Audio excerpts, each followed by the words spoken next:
Depois lançou na cadeia, sob a guarda de 4 escoltas, cada um com 4 soldados. A intenção de Herodes era apresentar Pedro aos judeus para julgamento público, depois da Páscoa.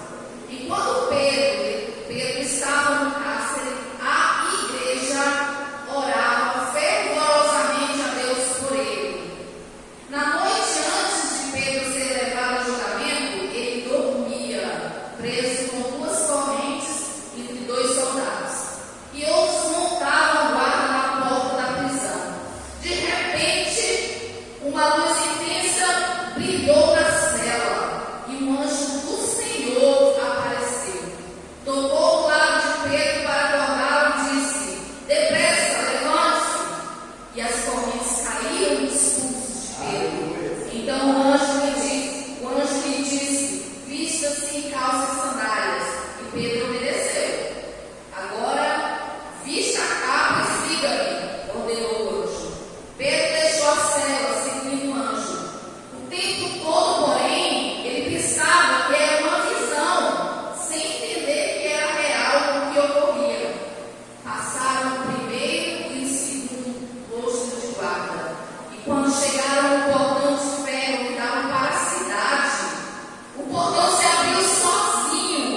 Eu vou prender esse líder e eu quero ver, olha o plano diabólico.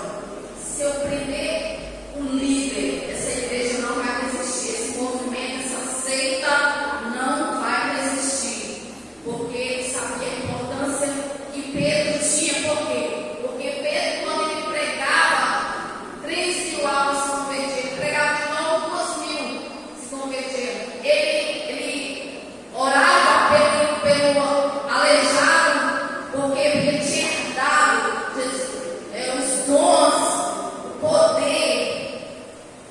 E Jesus veio e implantou e preparou eles, os apóstolos, para ministrar todo o poder que foi ministrado para a igreja. E ele pensou: esse homem é muito importante para a igreja, para esse movimento, nós precisamos eliminar. E ele conseguiu, com muita artimanha, botar as mãos em Pedro, porque a igreja tomava muito conta disso para não acontecer, né? Das suas colunas, dos seus líderes serem pegos, de nenhum perecer. A igreja cuidava, a igreja já estava organizada, a igreja se protegia, a igreja orava, a igreja jejuava, a igreja confiava. Mas Pedro ali, ele foi pego.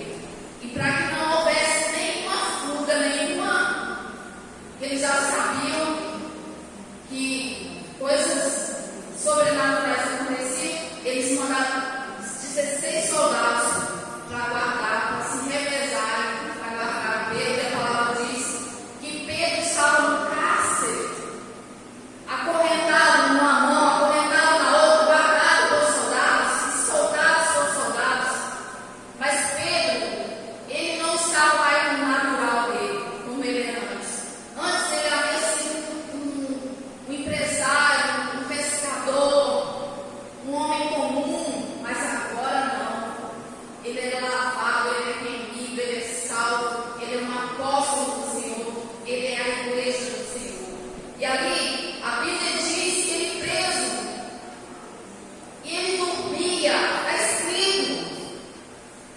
É muito interessante, a gente perde o sono por pouca coisa, não é verdade?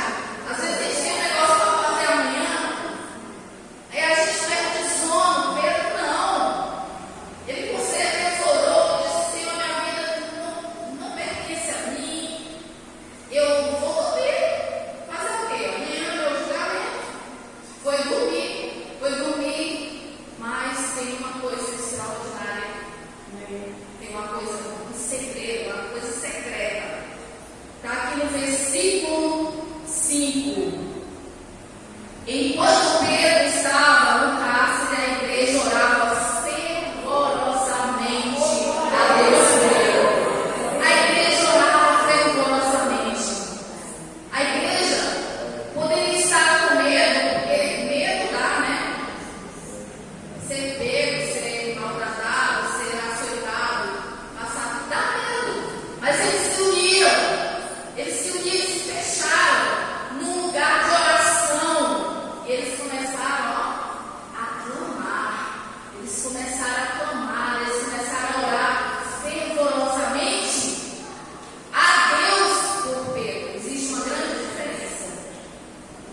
A gente aprendeu a pedir oração. Ai, ora por mim, eu estou muito mal. Ai, ora por mim, ora pelo meu filho. Isso é bom, porque a Bíblia diz: orar uns pelos outros, mas nós temos que aprender a guerrear, ser ousados. Cada um de nós temos o poder, nós temos a autoridade para orar, para clamar. Quando nós oramos fervorosamente,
correu para lá, bateu, todo mundo já viu, né? Você pode continuar lendo, você vai ver que nem eles que estavam orando não acreditaram. Não, Pedro, não, deve ser longe de Pedro. Ah, Pedro, não, Pedro.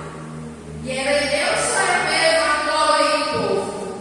A prova aí, a menina que foi abrir a porta, em vez de abrir a porta, correu e falou: é Pedro, é Pedro.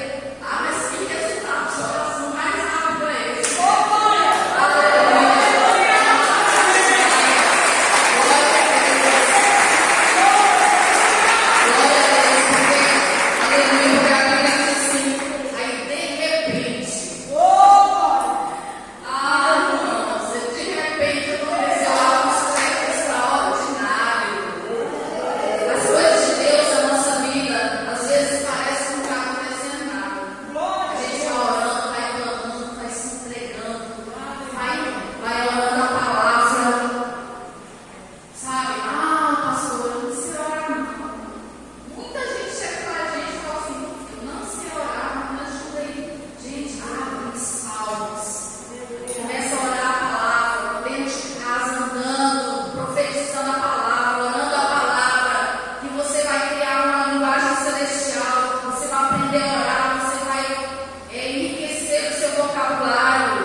desafios, nós vamos nos levantar como, porque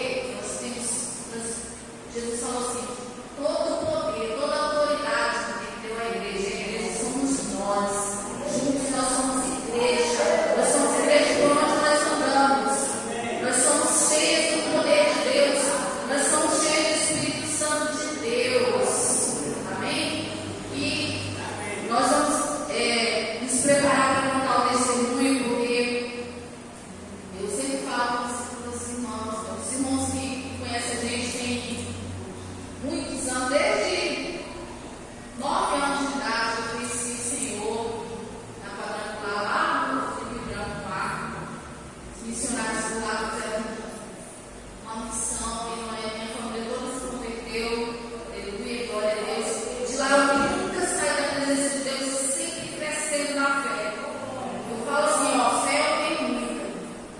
E quando as provações vêm, as lutas, os desafios, a minha fé me leva a me agarrar a palavra, a orar a palavra. E nessa pandemia foi um desafio para todos nós. Eu quero até contar ao meu esposo aqui, nós vamos contar o testemunho. O meu esposo, ele vai falar agora, vocês vão ver aqui de manhã, ele ficou muito emocionado. Às vezes eu fico muito emocionado, porque foi muito chocante. Por quê? Porque ele contraiu o Covid e foi um Covid muito forte. A gente não pensava que se qualquer um de nós contraísse Covid, porque eles falavam assim, ó, o Covid ele pega forte, né? No início eles falavam que pega forte em quem tem alguma doença, né? Comorbidade. Aí a gente ficava assim, confiando e tudo, mas na certeza que se precavendo tudo, mas na certeza que a gente tinha muita saúde. Meu esposo, eu não tinha febre, não tinha dor de cabeça, não tinha nada. E ele contraiu o Covid e ele entrou naquela quarentena e foi indo, quando já estava quase acabando a quarentena, irmãos. Em vez dele melhorar, ele piorou. E aí eu vou deixar ele contar essa história, porque por mais que hoje pareça tão simples contar esse testemunho, na hora foi muito aterrador. Foi um desafio de fé, foi sobrenatural. O que Deus mandou poder, Deus mandou fogo, Deus mandou anjo, Deus mandou conforto, mandou toda a provisão que a gente precisava. E aí, daí em diante, o esposo vai contar um pouco, amém?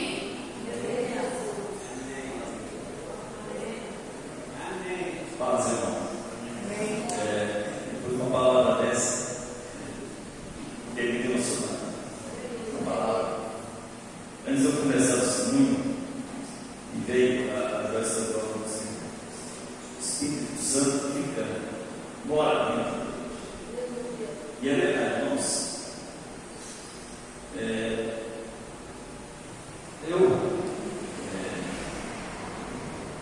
Em maio, peguei o convite, a quarentena normal, né? Foi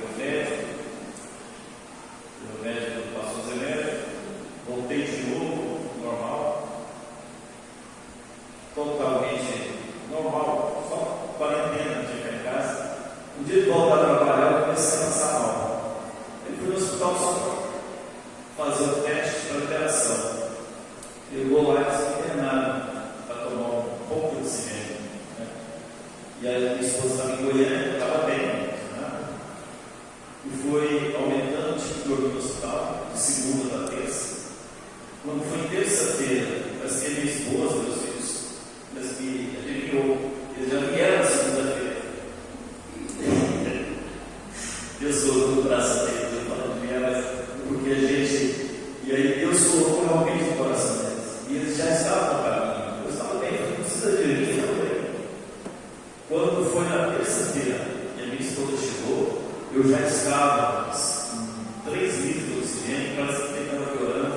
Eu estava falando tudo desconexo as coisas.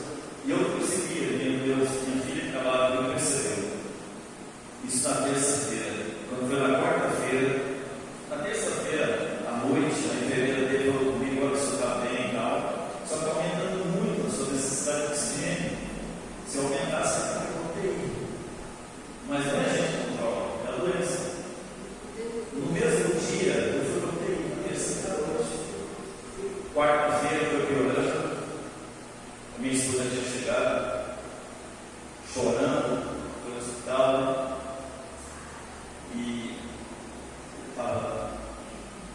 circular no hospital, né? Glória a Deus. Quando foi na quarta-feira, eu fui para o UTI, cheguei, e a gente, quando chega na UTI, somente no mês que eu estava de muita morte, a gente só estudava choro de famílias que estavam perdendo parentes. Muito. Morria 1.000 e tantas pessoas por dia, e a gente. Você imagina como que na quinta fui piorando, e aí como o Espírito Santo realmente falou comigo. Ele falou, isso a minha esposa já tomava o celular, porque eu não teria, não podia ter, mas mesmo assim podia, né? Porque na quarta-feira, o dia que eu fui pro UTI, minha mãe faleceu. E eu não podia saber que estava no UTI.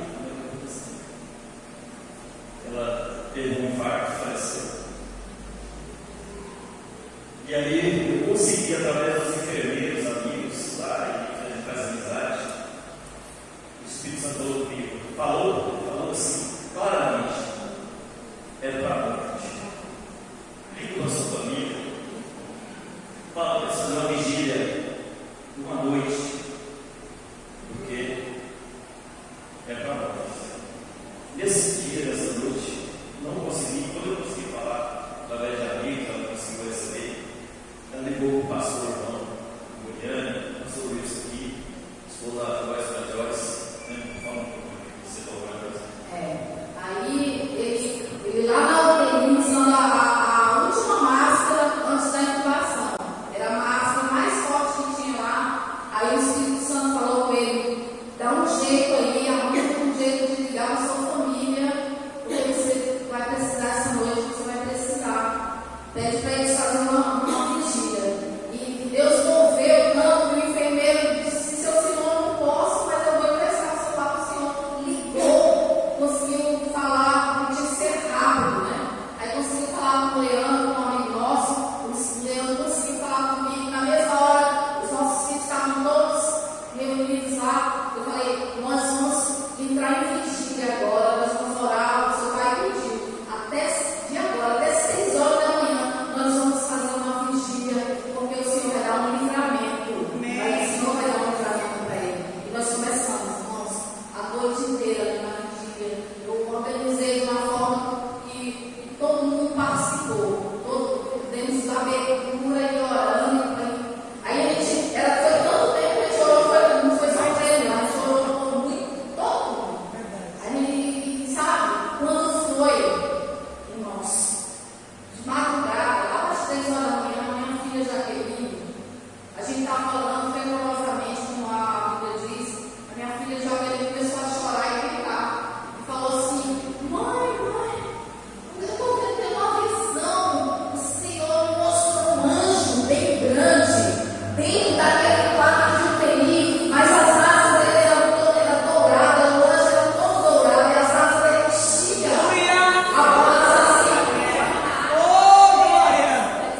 Na sexta-feira, quando eu consegui falar para ela, estava muito ruim. Eu saí com 6 litros do quarto, eu estava com 30 litros no máximo. E toda hora os médicos falaram de incubar. Ela me deixou 1 hora, 2. Eu tenho 2 sobrinhos que são médicos no interior, médico Moreira, desligou, começou com os médicos, pediu para não incubar, mas os médicos insistiram, porque com 30 litros no máximo, ou aquele cateter já não suportava mais. E a saturação ela pode ser baixa, ela 70, 94. E eu estava muito ruim. Então, nessa hora, eu falei para minha esposa, quando eu consegui ligar, eu acho que foi o pior momento que eu tive. Foi o momento que eu tive. Até comentei cedo, eu tive a visão de 2 pastores abençoados no lugar de falecido. Pastor de Deus, eu tive a visão deles sorrindo. Não se imagina se não deu a visão de uma pessoa, 2 pessoas que tinham falecido 2, 3 vezes de Covid. A gente fica desesperado. Mas foi nessas horas que a gente busca Deus mesmo. E o que nos sobrava é igual a música, o Espírito Santo, a gente tem, é um amigo que a gente tem, mas não é um amigo qualquer, não, porque é amigo que é amigo, você fica longe, esse não está sempre com a gente. Amém. A gente tem que falar de Deus, a gente está triste, ela consola a gente. A palavra de Deus fala, naquele quarto aí, eu pegava muito com essa coisa de enfermeiros, porque fica sozinho, mas eles saem, a gente tem que orar, pedir a Deus. E aquilo foi aumentando muito a minha ansiedade, aquele sentido do braço, eu não conseguia mais, não conseguia dormir, e foi só aumentando, eu pensei, não vou morrer. Isso estava acontecendo em casa, eu não sabia que eles estavam acontecendo. No sábado já estava muito ruim, eu fui operado no domingo, acordei domingo, irmãos, a minha lembrança do domingo, eu entendi que quando eu voltei na terça, no domingo, foi quando eu acordei, parece que o sol brilhou no quarto. Aleluia! Mas entrou o sol. Eu parece que eu vi o sol, mas não tinha visto antes. E eu comecei a ver ela. Aí entrou a médica assim, olhou, está melhorando, eu acho que vai dar para segurar, não precisa de entubar. Aí quando foi à tarde, chegou e falou, então tem que diminuir, está melhorando, está diminuindo. Eu fiquei mais uns 5 dias na UTI. E isso, eu comentei no início que a minha mãe tinha falecido, minha esposa não deixou falar, mas eu estou mostrando lá, porque com medo de meus irmãos ligar, ou aos amigos, então eu ficar sabendo que orar, porque imagina a situação que eu estava. Você sabe o que ia acontecer. E aí eu fui para o quarto, né? Aí ele melhorou, foi melhorando, eles foram desmamando do oxigênio forte, aí eles liberaram, eles tiraram ele da UTI da Covid, nós fizemos uma festa glorificando, aí ele ficou mais um par de dias na UTI sem ser da Covid, aí depois ele foi melhorando, passou para o quarto, ficou cada dia no quarto se recuperando, porque quando saiu da UTI foi muito fraco, ele não conseguia andar direito assim, aí fazendo fisioterapia, e depois ele recebeu alta e foi para casa com 1 mês com oxigênio assim de líquido, né? E aí foi só recuperando, fez fisioterapia em casa e agora nós estamos só voltando a bênção.